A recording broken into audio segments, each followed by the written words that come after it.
Director's Award for the 2013-2014 season for Division I is our principal clarinetist, Katie Hall.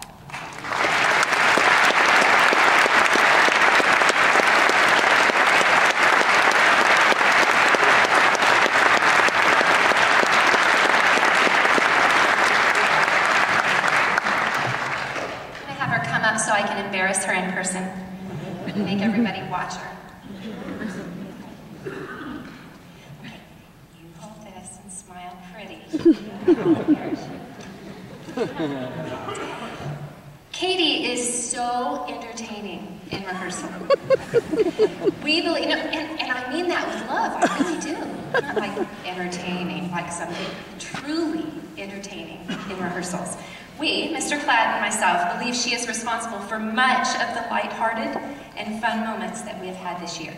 And not only does she have this great, happy personality, but she is a very fine clarinetist.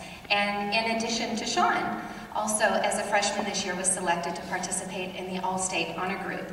So I would just like to tell you thank you so much for a great year. And we both, Mr. Klatt and I both look forward to hearing great things from you.